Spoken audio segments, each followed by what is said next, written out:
और दूसरा क्या है? चित। चित मतलब आत्मा के अंदर सर्व ज्ञान है। मान लीजिए यहाँ पर हम लोग बड़ी बड़ी डिग्री प्राप्त करें, लेकिन अगर अभी हमारी मृत्यु हो जाए तो अगले जन्म में क्या होगा? फिर से वही सीखना पड़ेगा, जॉनी जॉनी यस पापा। अभी की डिग्री अगले जन्म में काम नहीं आएगी।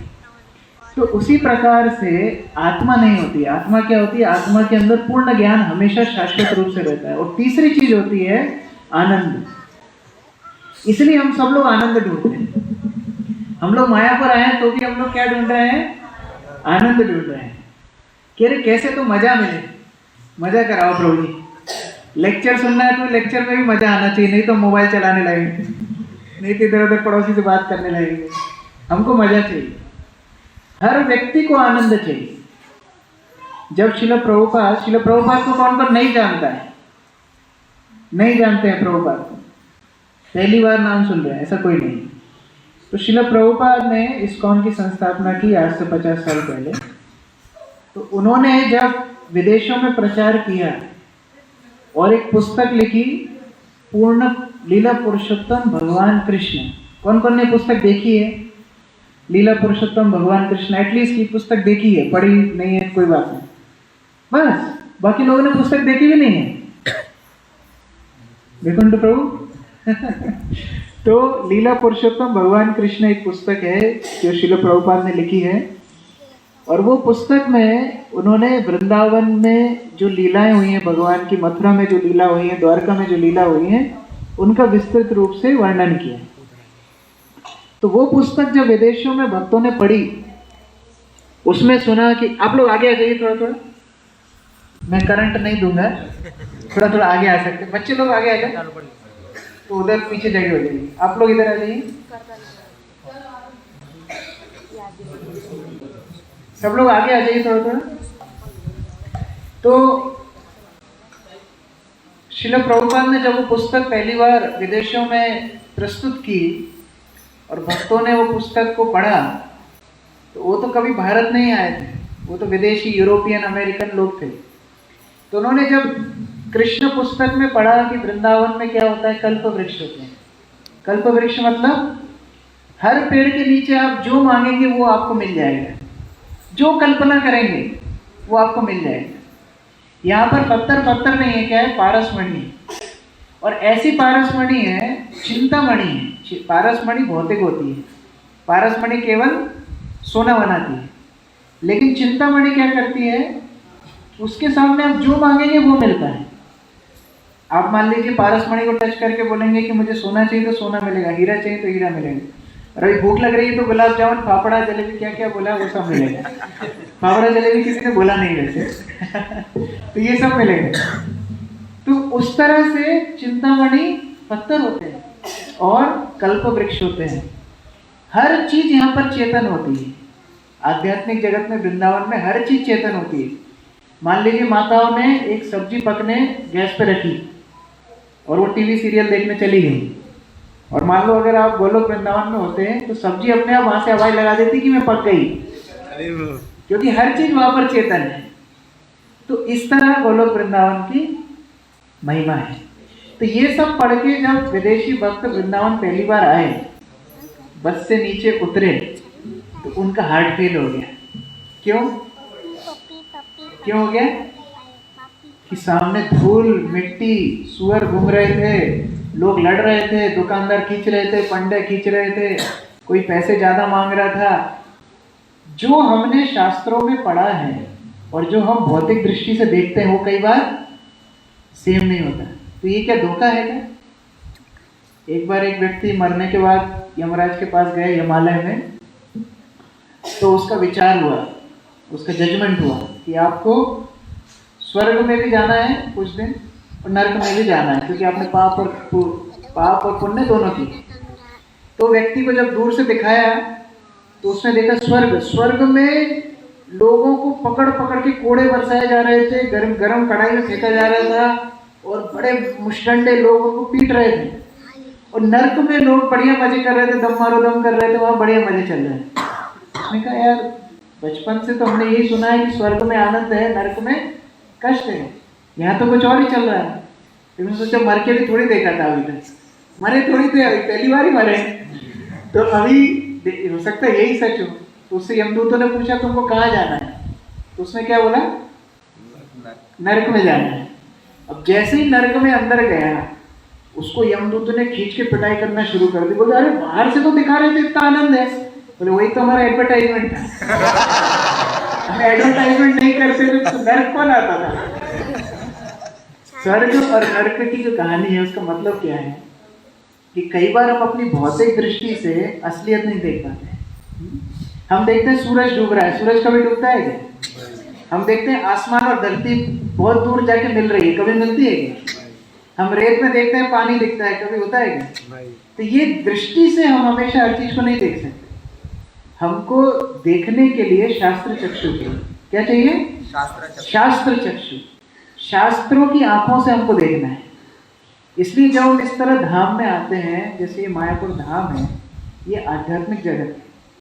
इसको हम केवल अपनी आंखों से नहीं देख सकते। प्रभु जी कुछ अच्छा देखा हो, ताजमहल देखने जाते तो बड़ा कुछ आनंद देखते, बगीचे देखते, मुगलों का छोड़ी विरासत देखते, तो कहाँ आप यहाँ एक ही जगह पर हरे कृष्णा करा रहे हो। ये धाम है। धाम में और तीर्थ में भी अंतर होता है। तीर्थ क्या करता है? तीर्थ पाप धोता है। जैसे आप अलग अलग तीर्थ जाएं, प्रयागराज जाएं, पुष्कर जाएं, ये सब तीर्थ हैं। तीर्थ में आप जाकर के पाप धोते हैं। लेकिन तीर्थ पवित्र होने के लिए धाम में आता है। धाम तीर्थ से भी ऊपर होता है। यहाँ पर भगवान नित्य रूप से निवास करते हैं। अच्छा मान लीजिए आप कोई बड़े आदमी के घर पे गए, प्रधानमंत्री के घर पे गए, तो कौन कौन है जो बढ़िया गेट खोलेंगे, तुरंत अंदर चले जाएंगे, प्रधानमंत्री से मिल के आ जाएंगे, चाय पानी करके वापस आ जाएंगे? कौन कौन है? हमको भी थोड़ा अपॉइंटमेंट दिलाइए। कौन कौन है जा सकते हैं? कोई नहीं जा सकते। प्रधानमंत्री से मिलने के लिए हमको एक योग्यता चाहिए। चाहिए नहीं चाहिए? चाहिए। अपॉइंटमेंट चाहिए, योग्यता चाहिए। आपसे पूछेंगे आपका बैकग्राउंड क्या है, काम क्या है, उसके बाद वो डिसाइड करेंगे आप कितना अंदर तक जा सकते हैं। नहीं तो उनके चेले चपाटों से मिलके आपको हरे कृष्ण। तो उसी तरीके से हम जब यहाँ धाम में आते हैं, पहली बात है कि हमारी आध्यात्मिक योग्यता कितनी है। क्या चाहिए? आध्यात्मिक योग्यता। हम लोग कितने पवित्र हैं, हम लोग कितनी उत्कंठा से भगवान का दर्शन करना चाहते हैं, भगवान की सेवा में संलग्न होना चाहते हैं। ये डिटरमाइन करेगा, ये बताएगा कि हम भगवान की कितने निकट जाएंगे। ये नहीं कि हम टिकट खरीद के मायापुर आ गए तो अभी भगवान का दर्शन हो जाएगा, ऐसा नहीं होता है। इसलिए कई लोग घूम के चले जाते हैं, उनको पता भी नहीं रहता है कि भगवान का यहाँ पर क्या अनुभव बाकी वक्त कर रहे हैं। हम कितनी कहानियों में सुने, बिलमंगल ठाकुर वृंदावन गए, भगवान कृष्ण ने उनका हाथ पकड़ के पूरा वृंदावन का दर्शन कराया। सूरदास वृंदावन गए, भगवान ने पूरा धाम का दर्शन कराया। मीराबाई वृंदावन गई, या मायापुर धाम में नरोत्तम दास ठाकुर आए, चैतन्य महाप्रभु के दर्शन साक्षात किए। चैतन्य महाप्रभु धाम चले गए थे, उसके बाद हम में से कितने लोग राधा कृष्ण और चैतन्य महाप्रभु के दर्शन हुआ है? सबको हुआ है। आप नीचे राधा माधव का दर्शन करके आ रहे हैं, चैतन्य महाप्रभु का दर्शन करके आ रहे हैं। अंतर क्या है? उनको विश्वास था, हमको विश्वास नहीं। जब चैतन्य महाप्रभु अपने अनुयायियों के साथ अलग अलग जगह तीर्थ स्थान दर्शन कर रहे थे, तो एक जगह वो जाते हैं साक्षी गोपाल के मंदिर में, और वो साक्षी गोपाल के मंदिर में नित्यानंद प्रभु भक्तों को एक कथा सुनाते हैं। कैसे भगवान की प्रतिमा एक पत्थर नहीं है। हम सनातन धर्म के उपासक पत्थर की पूजा नहीं करते हैं। जो लोग आपको बोलते हैं कई बार, कह रहे आप तो पत्थर की उपासना करते हो, भगवान तो सब जगह है, पत्थर को क्यों पूछते हो? पहली बात तो अगर भगवान सब जगह है तो पत्थर में भी है, अगर भगवान सब जगह है तो मंदिर में भी है। लेकिन वो उससे भी बढ़कर, मान लीजिए आपको कोई चिट्ठी भेजनी है कोल्हापुर, आपको सूरत से कोल्हापुर एक चिट्ठी भेजनी है, तो आपने मस्त एक टीन का डब्बा बनाया, उसको लाल पेंट कर दिया, उसके ऊपर लिख दिया क्या बोलते हैं, पोस्ट बॉक्स, और उसमें अपनी चिट्ठी डाल दी। किस किस की चिट्ठी कोल्हापुर पहुंच जाएगी? किस किस की चिट्ठी कोल्हापुर पहुंच जाएगी? ये है पत्थर की पूजा, ये है पत्थर की पूजा। आपने कोई पत्थर रख दिया, उसको पूछने लगे, ये सनातन धर्म नहीं सिखाता है। लेकिन आपकी चिट्ठी कब कोल्हापुर पहुंचेगी? जब सरकारी पोस्ट ऑफिस में आप अपनी चिट्ठी डालेंगे, ठीक? उसी तरीके से जो भगवान के विग्रह हैं, ये शुद्ध भक्तों ने शास्त्रों के अनुसार प्राण प्रतिष्ठा करके जब वो स्थापित करते हैं, वो भगवान स्वयं वहां पर रहते हैं। ये प्रतिमा नहीं है, ये साक्षात ब्रजेंद्र नंदन भगवान श्री कृष्ण है। तो जब चैतन्य महाप्रभु नित्यानंद प्रभु इस तरह अपने वार्तालाप कर रहे थे, तो नित्यानंद प्रभु बोलते हैं कि ये साक्षी गोपाल का बहुत महत्व है। ये कोई मूर्ति नहीं है, ये पहले वृंदावन में हुआ करते थे। तो वृंदावन में आप जैसे ही कुछ भक्त लोग यात्रा करने के लिए जा रहे थे, उसमें दो लोग थे, एक बूढ़ा और एक जवान। एक बूढ़ा ब्राह्मण, एक जवान ब्राह्मण। एक बूढ़ा ब्राह्मण बड़ा कठिनाई से यात्रा कर रहा था। आप में से कुछ लोग वृद्ध हैं, चलने में तकलीफ होती है, सीढ़ी चढ़ने में तकलीफ होती है। वैकुंठ प्रभु तो कूदते भागते चलते रहते हैं, बाकी लोगों को तकलीफ होती है। तो कोई जो यंग लोग होते हैं उनको मदद करते हैं। तो इसी तरह जो बूढ़े व्यक्ति थे उनकी मदद कर रहे थे कौन? युवा ब्राह्मण। तो ये युवा ब्राह्मण उन बूढ़े ब्राह्मण को लेकर के इतनी मदद की, इतनी सेवा करे कि बूढ़े ब्राह्मण उनके प्रति बहुत कृतज्ञ हो गए। और इतने कृतज्ञ हो गए कि वो बोलते हैं कि मैं अपनी बेटी आपको विवाह में दे दूंगा। तो ये जो युवा ब्राह्मण था, उन्होंने बोला देखिए आप ऐसी बात मत कीजिए, आप बहुत बड़े खानदान से हैं, हम बहुत दरिद्र खानदान से हैं, हमारा मेल मिलाप हो नहीं पाएंगे। बोला नहीं नहीं, मैं भगवान के सामने आपको प्रतिज्ञा दे रहा हूँ, वादा कर रहा हूँ।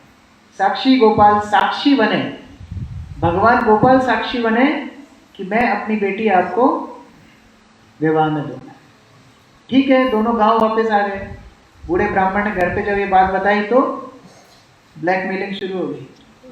उनकी पत्नी बोलती यदि तुम अपनी बेटी को उनको शादी के लिए दोगे तो मैं जहर खा के मर जाऊंगी। पुराना डायलॉग ये सब चल रहा था। तो उस तरह जब ब्लैकमेल हो गया तो ये बूढ़ा ब्राह्मण डर गया। कह रहे भगवान के सामने मैं प्रतिज्ञा करके आया हूँ और यहाँ तो घर वाले मान नहीं रहे, अभी क्या करूँ। और यहाँ युवा ब्राह्मण आया कि भाई आपने वादा किया था, आपकी बेटी भगवान के सामने वादा किया था, तो विवाह कराइए। बोले नहीं, हम तो आपको जानते ही नहीं, अब क्या करें। बोले यदि गोपाल जी आकर के साक्षी दे देंगे तो हम शादी करा देंगे। घर वाले भी सोच रहे थे कहाँ प्रतिमा आएगी यहाँ पर, मूर्ति थोड़ी चलती है कोई। बोले अगर मूर्ति आकर के यहाँ पर ये दे देगी, साक्षी दे देगी कि हाँ मेरे सामने वादा किया था, तो हम मान लेंगे। कई लोग बोलते हैं ना भगवान दिखाओ तो मान लेंगे, तो उसी तरह उन्होंने बोला लेके आओ तो मान लेंगे। तो ये युवा ब्राह्मण फिर दक्षिण भारत से वृंदावन चला गया और वहां पर गोपाल को बोलता है कि आपके सामने ये वादा हुआ था, आप चलिए और वहां पर साक्षी दी। तो भगवान बोलते हैं तुमने कभी मूर्ति को चलते हुए देखा है क्या? देखा है चलते हुए मूर्ति? तो बोलता है मूर्ति को कभी बात करते देखा है क्या? ये भगवान को बोलता है मूर्ति को कभी बात करते हुए देखा है क्या? जो मूर्ति बात कर सकती है वो चल भी सकती है। तो जिसका जैसा विश्वास होता है ना, भगवान वैसा ही आदान प्रदान करते हैं। तो वो साक्षी गोपाल वृंदावन से चल के दक्षिण भारत तक विद्यानगर में गए और उन्हें साक्षी दी वहां पर कि हाँ ये बूढ़े ब्राह्मण ने अपनी बेटी देने का वादा मेरे सामने किया था। तब उनका विवाह हुआ, तब उनका नाम पड़ा साक्षी गोपाल। तो हम लोग सब रोज देख रहे हैं कि राधा माधव अष्टसखी यहाँ पर है, नृसिंहदेव यहाँ पर है, पंचतत्व यहाँ पर है, लेकिन हमारा विश्वास कितना है? ये नरसिंहदेव बहुत लीला करते हैं, आपको हम कल विस्तृत रूप से बताएंगे। नरसिंहदेव बहुत लीला करते हैं, यहाँ पंचतत्व बहुत लीला करते हैं, राधा माधव बहुत लीला करते हैं, लेकिन हमारा विश्वास कितना है? श्री चैतन्य महाप्रभु नित्यानंद प्रभु नित्य रूप से यहाँ लीला करते रहते हैं, लेकिन कौन कौन भाग्यवान लोग हैं जो उनका दर्शन कर पाते हैं? हम जितने शुद्ध होंगे भगवान का अनुभव कर पाएंगे। भक्ति परेशान भव, ईश का अनुभव करना जीवन में भक्ति के द्वारा आता है। ऐसा नहीं कि हम आनंद भी प्राप्त करेंगे, मजा भी करेंगे, भक्ति भी करेंगे, दोनों काम नहीं होता है ना। जैसे एक व्यक्ति को बहुत वजन बढ़ गया था, बहुत मोटा हो गया था, 120 किलो का। तो वो डॉक्टर के पास गया, उसने डॉक्टर को बोला कि भाई हमारा बहुत वजन बढ़ गया है, थोड़ा कुछ उपाय बताइए।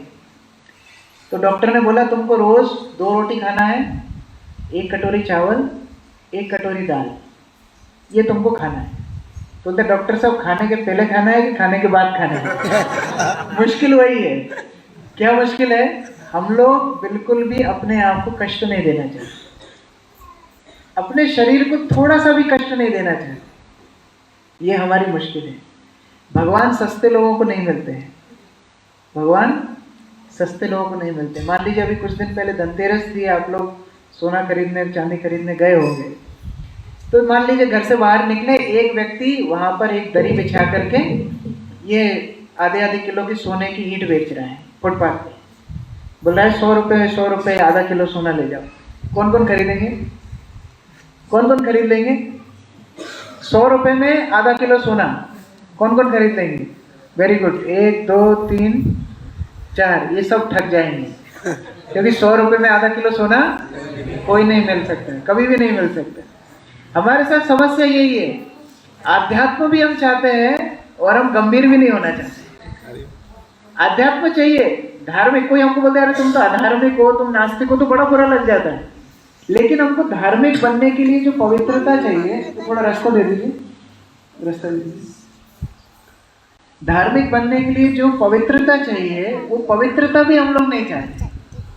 जैसे एक व्यक्ति ने 7 दिन भागवत कथा सुनी, भागवत कथा होती है ना, सब लोगों ने कुछ ना कुछ सुना ही होगा। तो 7 दिन भागवत कथा सुनने के बाद एक आदमी को पूछा गया कि आपको सबसे अच्छी कहानी कौन सी लगी भागवत में, सबसे अच्छी कहानी? तो उसने बोला मुझे अजामिल की कहानी सबसे अच्छी लगी। अजामिल की कहानी किसी उसको मालूम नहीं है, आप पहली बार आज नाम सुन रहे हैं अजामिल, 2-4 लोग सुन रहे हैं। तो अजामिल भागवत का बहुत प्रख्यात एक किरदार है, जिन्होंने पूरा जीवन बहुत पाप कर्म करे थे, अंत में अपने बेटे नारायण को बुलाया था, तो विष्णु दूतों ने आकर की रक्षा की। अजामिल के अलग दृष्टांत हैं। तो उस व्यक्ति को जो पूछा, बोले अजामिल की कहानी सबसे अच्छी लगी। बोले क्यों अच्छी लगी, क्यों अच्छी लगी अजामिल की कहानी? मजा भी किया, वैकुंठ भी गया। ऐसा हमको चाहिए, पूरा जिंदगी मजा भी करें और अंत में यमदूत ना आए। कौन आए? विष्णुदूत। मरने के बाद क्या लिखने लगे लोग आजकल? पहले तो लिखते थे स्वर्गवासी, अभी क्या लिखते हैं? वैकुंठवासी। आपको क्या वहां से व्हाट्सएप किया क्या, वैकुंठ पहुंच गया? किसी ने व्हाट्सएप किया क्या? वास्तव में अपने कर्मों के अनुसार वैकुंठ पहुंचने की योग्यता कितने लोग रखते हैं? जो कोई भी पाप नहीं करता है वो ब्रह्मा बनता है। आज तक जिसने जाने अनजाने में कोई भी पाप नहीं किया, वो ब्रह्मा बनता है। और ब्रह्मा इस भौतिक जगत में ही रहते हैं। इस भौतिक जगत में सबसे सर्वोच्च स्थान है सत्यलोक, वहां पर ब्रह्मा रहते हैं। कौन कौन ये दावा कर सकते हैं हमने जाने अनजाने में कोई पाप आज तक किया नहीं? हाथ खड़ा कीजिए। अपने कर्मों के अनुसार तो हम ब्रह्मा भी नहीं बन सकते। तो ये भौतिक संसार से ऊपर उठ के ब्रह्म ज्योति, वैकुंठ, गोलोक, वृंदावन, वो तो बहुत दूर की बात है। तो हम लोग अगर भक्ति में आए हैं तो हम लोगों को उस तरह की शुद्धता रखनी चाहिए। आज हम लोग ये पवित्र धाम में आए हैं, इस पवित्र धाम में आकर के हमको क्या करना चाहिए? इसका जितना ज़्यादा हम बेनिफिट उठा सकते हैं, लाभ उठा सकते हैं, उतना उठाना चाहिए।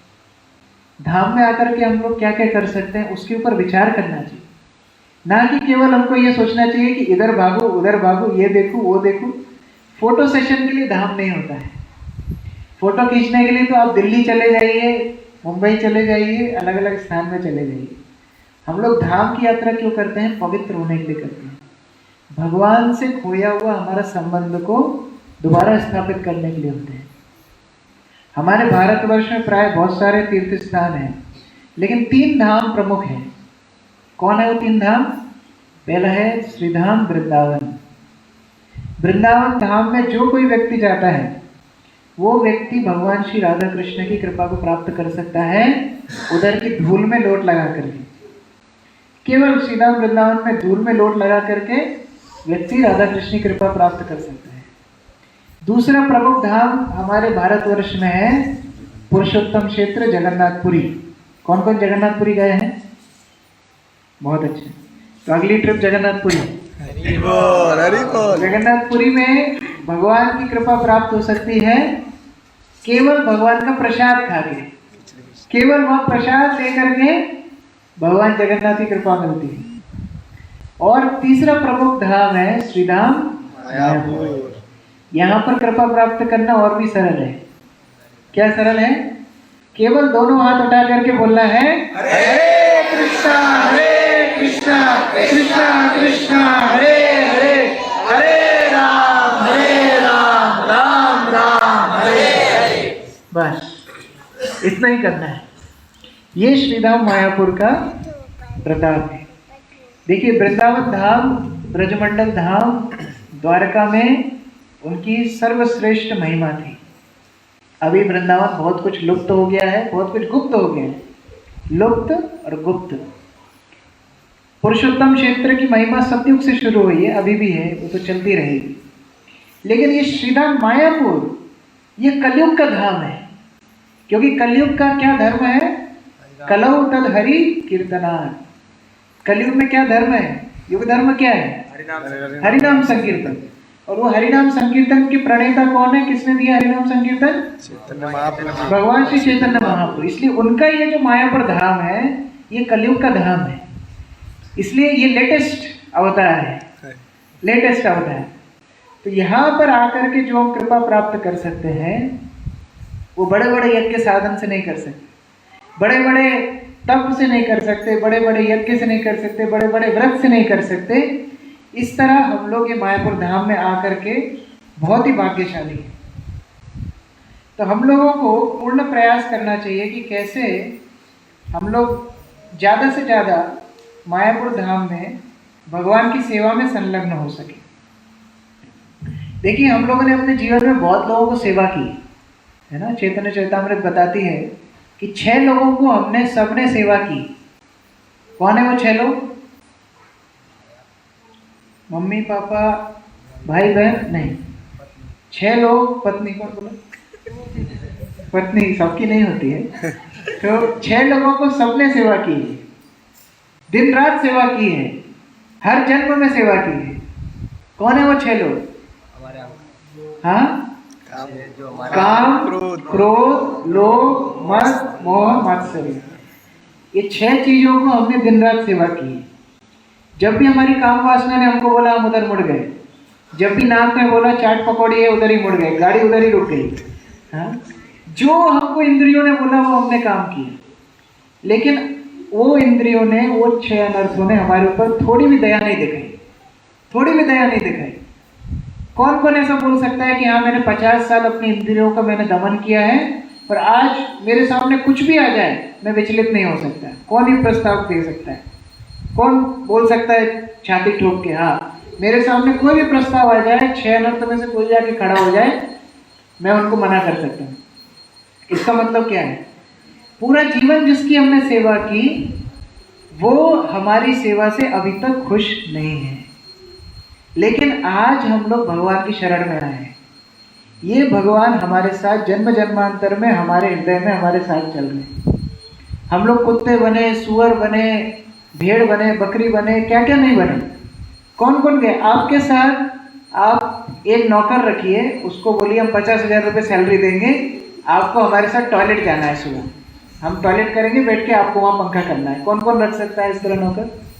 रख सकते हैं?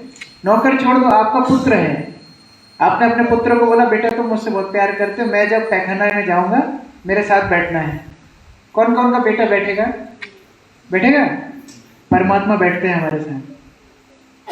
परमात्मा हमारे साथ लैट्रिन में जाते हैं, हम सोते हैं हमारे साथ सोते हैं, हम कुत्ते भीड़ जो बने सब जगह गए। उनसे ज्यादा प्रेम कौन कर सकता है हमसे? इसलिए ध्रुव महाराज जब वन में जा रहे थे, सुनीति ध्रुव महाराज की जो माता थी, आपको ये कहानी मालूम है, सुरुचि ने उनको बोला कि आप अपने पिता की गोदी में तभी बैठ पाएंगे जब आप मेरी कोख से जन्म लेंगे और आप विष्णु की आराधना करने जाओ। छोटा 5 साल का बालक वन में जा रहा है, तो उसकी माता उसको क्या बोलती है? सुनीति क्या बोलती है कि बेटा डरना नहीं। करोड़ों माताओं का प्रेम ये भगवान तुम्हें दे सकते हैं, ये भगवान का प्रेम हमारे लिए। तो ऐसे भगवान की शरण में हम यहाँ पर आए हैं श्रीधाम मायापुर में। ये समय है भगवान से संबंध जोड़ने का। आप लोग मंदिर में जब आरती अटेंड करते हैं तो इधर उधर एक दूसरे को मत देखिए, भगवान को देखिए। भगवान के नाम हरे कृष्ण कृष्ण कृष्ण हरे हरे, हरे राम राम राम हरे हरे, ये महामंत्र का जप कीजिए, साथ में नृत्य कीजिए। यहाँ जो नृत्य करके जाता है ना 84 लाख योनि में, उसको नृत्य नहीं करना पड़ता है। श्रीधाम मायापुर में जो सोता भी है उसको दंडवत का फल मिलता है। आप 6 घंटे दंडवत नहीं कर सकते, लेकिन 6 घंटे सोएंगे आपको दंडवत का फल मिलेगा। अश्वमेध यज्ञ कौन कौन करने का सक्षम है? अश्वमेध यज्ञ वो कर सकता है जो पूरी पृथ्वी का चक्रवर्ती सम्राट हो। कौन कौन यहाँ पर अश्वमेध यज्ञ करना चाहते हैं? सबको हराना पड़ेगा। अफगानिस्तान में तालिबान को भी हराना पड़ेगा। सबको हरा के आपको अश्वमेध यज्ञ कर पाएंगे एक। लेकिन श्रीधाम मायापुर में एक पैर चलने से, एक कदम चलने से एक अश्वमेध यज्ञ का फल मिलता है। आप गीता भवन से यहाँ तक कितने चक्कर लगा चुके? अभी जाते टाइम गिनना कितने कदम गीता भवन है, उतने अश्वमेध यज्ञ का फल आपके अकाउंट में आ गया। ये श्रीधाम मायापुर का फल है। देखिए भगवान तैयार बैठे हैं हमारी मदद करने के लिए। मुश्किल क्या है, हम अपना उद्धार नहीं चाहते, हम भगवान से जुड़ना नहीं चाहते। हम लोगों के जीवन में बहुत सारी दूसरी प्राथमिकता है। भगवान को छोड़ के बहुत सारी जगह पे हमारा ध्यान रहता है। भगवान ने हरिनाम दिया, कौन व्यक्ति ऐसा है जो हरिनाम नहीं कर सकता? बताइए, कौन व्यक्ति ऐसा? आप में से कौन कौन है जो बोल नहीं सकते? आप में से कौन कौन ऐसे जो सुन नहीं सकते? आप में से कौन कौन ऐसे हैं जिनको हिंदी संस्कृत नहीं आती? चाइना से भक्त आते हैं, वो लोग उच्चारण ठीक नहीं कर पाते, हरे कृष्ण ऐसे करके जप करते, वो भी जप करते हैं। आप लोग तो बचपन से हरे कृष्ण हरे राम जैसा आप शब्द बोलना सीखते हैं। तो ऐसी कौन सी बाधा है जिसके कारण हम हरिनाम नहीं कर पाएंगे? भारतवर्ष में हर जगह पवित्र नदियां हैं, गंगा है, यमुना है, नर्मदा है, सब जगह पवित्र नदियां हैं। कौन व्यक्ति वहां स्नान नहीं कर सकता? कौन व्यक्ति धाम नहीं जा सकता? हर 10-20 किलोमीटर पर कोई तीर्थ स्थान है भारतवर्ष में, वहां कौन नहीं जा सकता? किस किस के घर में गीता भागवत रामायण एक भी किताब नहीं थी? हाथ उठाइए। बचपन से एक भी किताब नहीं थी घर में, गीता भागवत रामायण में से कुछ भी नहीं था, सबके घर में थी। फिर भी हम भक्ति में गंभीर नहीं है। तो वास्तव में हम नहीं, हमारा उद्धार हम नहीं करना चाहते। अभी मायापुर धाम तक आने के बाद भी यदि हमारे अंदर वही रहेगा, मजा कहाँ मिलेगा, आनंद कहाँ मिलेगा, तो क्या होगा? हम लोग ये अवसर को भी खो बैठेंगे। देखिए भगवान भक्त वात्सल्य है, भक्त वत्सल अपने भक्तों से इतना प्रेम करते हैं, इतना प्रेम करते हैं जिसकी कोई सीमा नहीं। ये वत्स शब्द कहाँ से आता है मालूम है? वत्स शब्द का मतलब क्या होता है? वत्स, मराठी हिंदी में वत्स शब्द है ना, मतलब क्या होता है? हाँ बोलो वत्स, बोलो वत्स मतलब क्या है? वत्स मतलब क्या होता है? बच्चा, गाय का बच्चा, वासरू वासरू वासरू, हाँ बछड़ा, वासरू बछड़ा बछड़ा वासरू बोलते हैं। गाय के बछड़े को वत्स बोलते हैं। गाय के बछड़े को वत्स बोलते हैं। उससे भगवान की भक्त वात्सल्यता क्यों बताई गई है? जब गाय अपने बछड़े को जन्म देती है ना, वो चाट करके साफ करती है। कितनी माता इधर ही हैं जिनको जन्म देने के बाद ये काम कर सकते हैं? कोई नहीं कर सकता है, गाय ये काम करती है। तो भगवान की भक्त वात्सल्यता वहां से देखने के लिए मिलती है। वो भक्तों के अपराध स्वयं साफ करते हैं, विधुनोति, खुद साफ करते हैं। तो ऐसे भगवान के पास हम लोग आ गए, ऐसे भगवान के पास हम लोग अभी बैठे हैं। तो हम लोगों को कितना ज़्यादा यहाँ पर तल्लीनता से भक्ति करना चाहिए। यहाँ जो एक बार हरे कृष्ण कृष्ण कृष्ण हरे हरे, हरे राम राम राम हरे हरे, एक बार जो हरिनाम यहाँ करता है, करोड़ों हरिनाम का फल उसको मिलता है। कितना लालची होना चाहिए हम। मान लीजिए आपको कोई स्कीम मिले, 100 रुपया डालो 1 करोड़ लेके जाओ। कौन कौन ऐसे हैं जो नहीं करेंगे? कौन कौन ऐसे नहीं करेंगे? लेकिन ये हरिनाम की स्कीम मायापुर में चल रही है। हम लोग मायापुर आके 2 दिन हो गए। किस किस ने यहाँ पर पूरा फल उठाया है? 64 राउंड्स, 32, ज्यादा कोई नहीं, 1-2 आदमी। तो यही लोग केवल लालची है, बाकी लोगों को कोई मतलब ही नहीं है। तो यहाँ पर जितना ज़्यादा हम भगवान के प्रति अपनी उत्सुकता दिखाएंगे, भगवान भी उस तरह हमसे प्रेम करेंगे। देखिए भगवान एक व्यक्ति है, भगवान कोई प्रकाश नहीं है, भगवान निराकार नहीं है, भगवान एक व्यक्ति है। जैसे हमसे कोई प्रेम करता है ना, तो हम भी उनसे प्रेम करते हैं। मान लीजिए कोई व्यक्ति रोज आपके लिए सुंदर रूप से रसोई करके खाना लाता है, आपके कपड़े धोता है, आपके पैर दबाता है, आपको उनके प्रति कोई भावना नहीं रहेगी? रहेगी नहीं रहेगी? उसी प्रकार भगवान से हम जब प्रेम करेंगे तो भगवान भी हमसे उतना प्रेम करेंगे। ये भगवान का गीता में ये वचन है, ये यथा माम प्रपद्यते, जो जैसे मेरे पास आता है मैं वैसे ही उसके साथ आदान प्रदान करता हूँ। एक बार दक्षिण भारत में श्रीरंगम धाम है। श्रीरंगम के बारे में आपने सुना है? श्रीरंगम, श्रीपाद रामानुचार्य के बारे में सुना है? रामानुचार्य भारत के बहुत ही प्रमुख एक आचार्य हुए, रामानुचार्य। उन्होंने वहाँ श्रीरंगम एक विष्णु मंदिर की स्थापना की। वास्तव में उस मंदिर की स्थापना श्री रामचंद्र स्वयं ने की थी, और बाद में उनका मंदिर की स्थापना सेवा पूजा रामानुचार्य ने बनाई। बहुत प्राचीन मंदिर, करोड़ों वर्ष पुराना मंदिर है। तो वहां पर भगवान को पालकी में उठा करके श्रीरंगम क्षेत्र में ले जाया जाता है। जैसे राजा एक सर्वे के लिए निकलते हैं, ऐसे भगवान सबके सर्वे करने के लिए बाहर निकलते हैं सिटी में। तो श्रीरंगम धाम में वो पालकी ले जाने के लिए डेली महोत्सव होता है। एक भक्त, भगवान का शुद्ध भक्त अलवर जिनको बोलते हैं, वो भगवान के दर्शन कर रहे थे, श्री रंगनाथ के दर्शन कर रहे थे, और इतने तल्लीन हो गए कि उनको बिल्कुल बाह्य सुध बुध कुछ नहीं रही। हम लोग जैसे जब मोबाइल चलाते समय हमारे साथ होता है ना, कोई मोबाइल चलाते चलाते गटर में गिर जाता है, कोई मोबाइल चलाते दीवार में गिर जाता है, इस तरह बहुत कुछ होता है।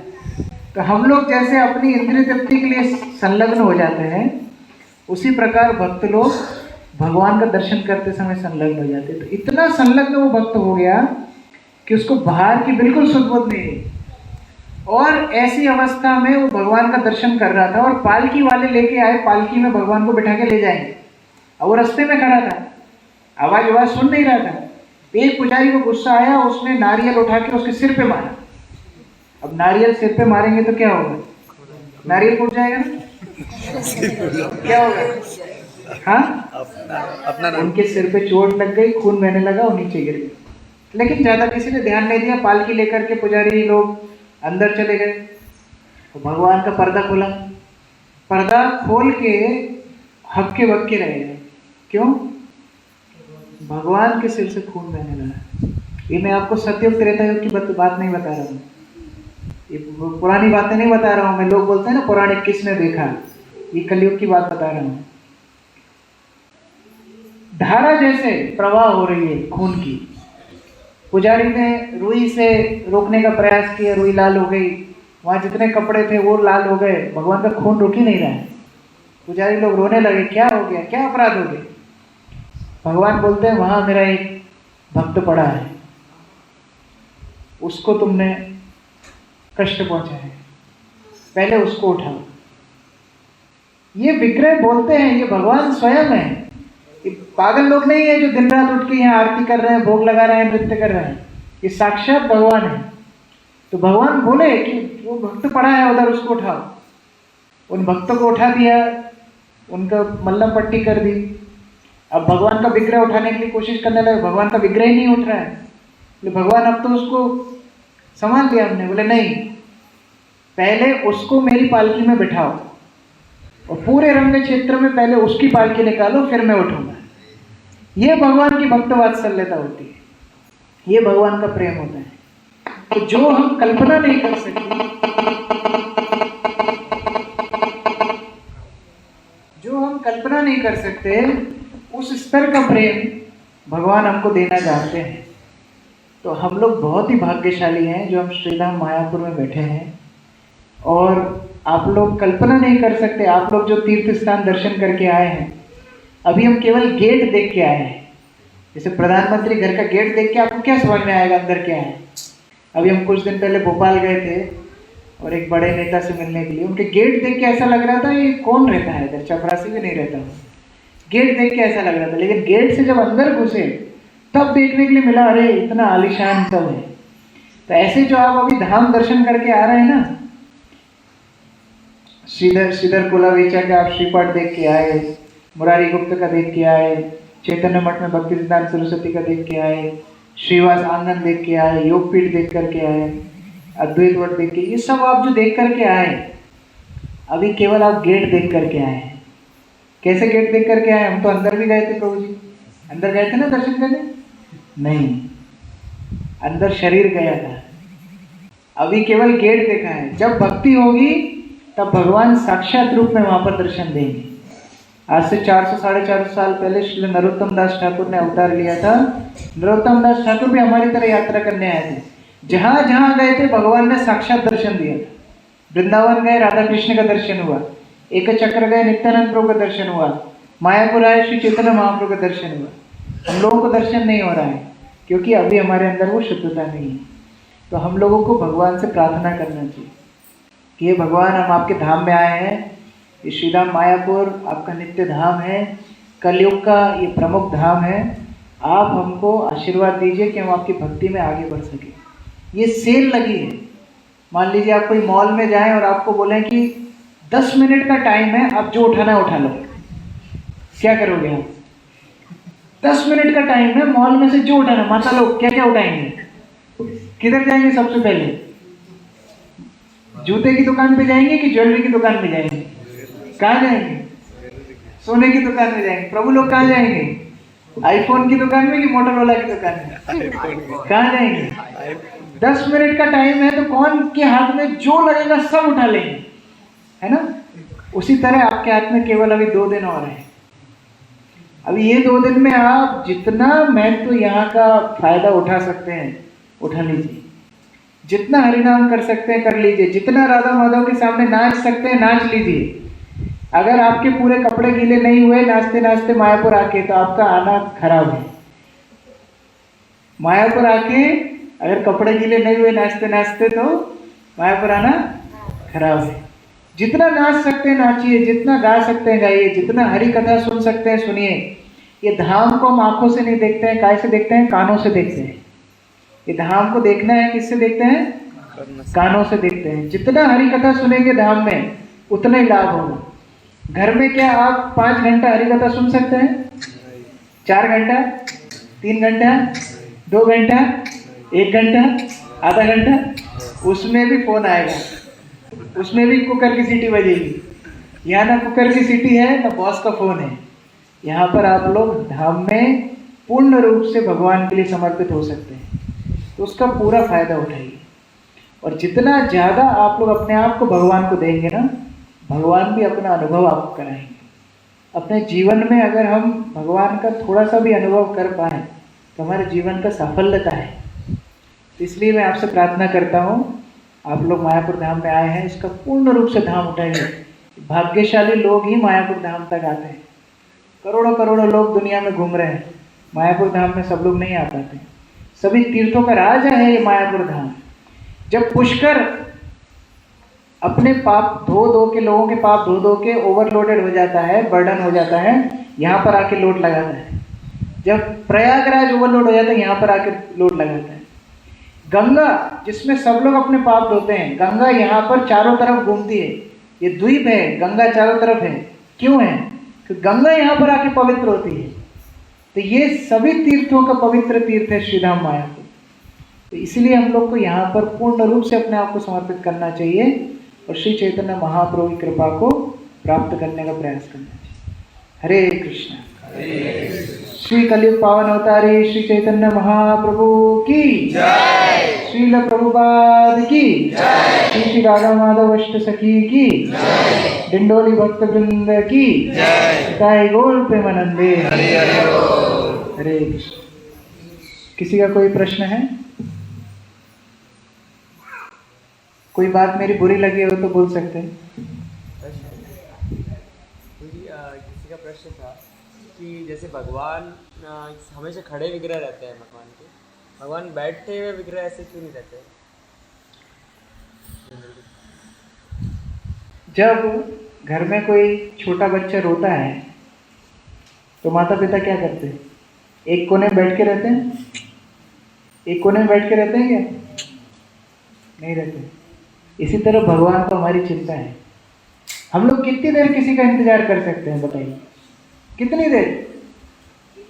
मान लो अभी प्रसाद आने वाला है, कितना देर आप वेट कर सकते हैं? 10 मिनट आधा घंटा। और आधा घंटा और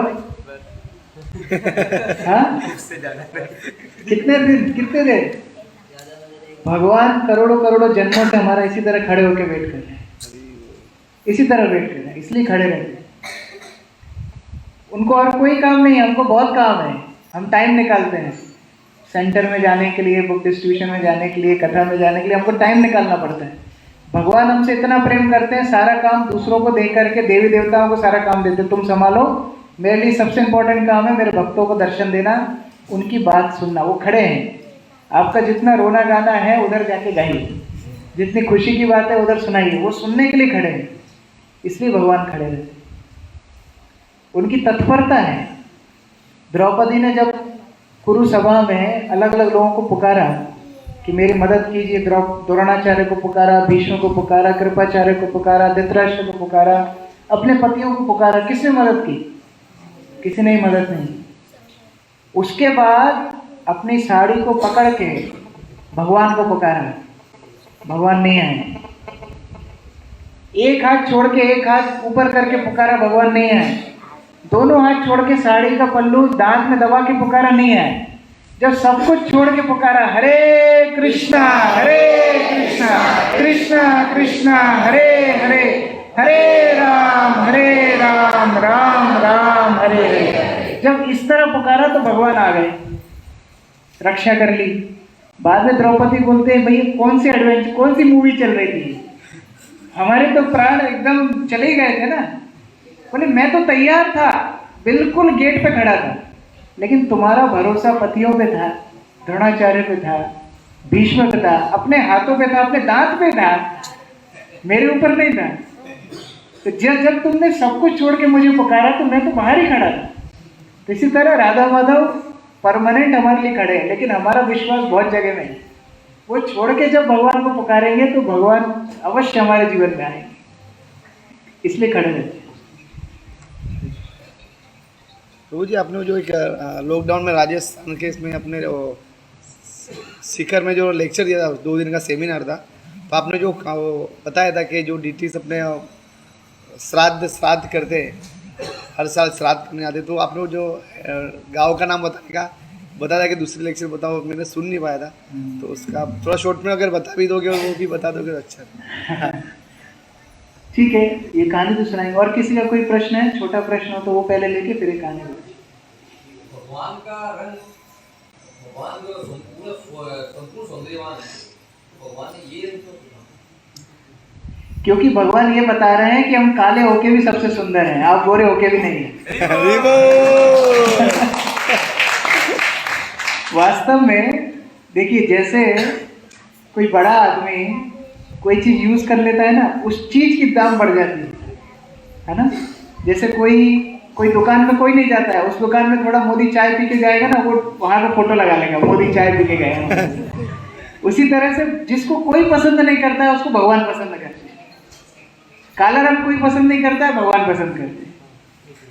दीनहीन लोगों को जिनको कोई पसंद नहीं करता उनको भगवान पसंद करते हैं। जो मास मल मास बोला जाता है शास्त्रों में, मल मास आप सब जानते हैं ना, 13वां महीना जो आता है 4 से 3 साल में एक बार, उसको कोई पसंद नहीं करता, भगवान बोलते हैं मैं लेता हूँ पुरुषोत्तम मास, अधिक मास। तो जिसका कोई नहीं है उसका भगवान है, तो ये भी एक कारण है। और दूसरा है कि भौतिक विचार से भगवान का रंग काला सफेद नहीं है, ये हम लोग का भौतिक इसमें होता है, काला सफेद पीला नीला, ऐसा नहीं। आध्यात्मिक जो वर्ण है भगवान का, उसकी कल्पना भी नहीं की जा सकती। उनका दर्शन करके व्यक्ति, मतलब पत्थर पिघल जाते थे, नदी रुक जाती थी, पेड़ नाचने लगते थे, इस तरह स्थिति हमारे साथ कभी नहीं हो सकती।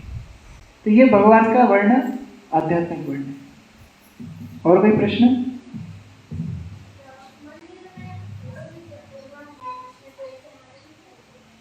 हाँ, मंदिर में भगवान ने ऐसे हाथ क्यों कर रखे हैं जैसे किसी ने बंदूक दिखा रखी हो, हैंड्स अप क्यों कर रखा है? वो श्री चैतन्य महाप्रभु हैं,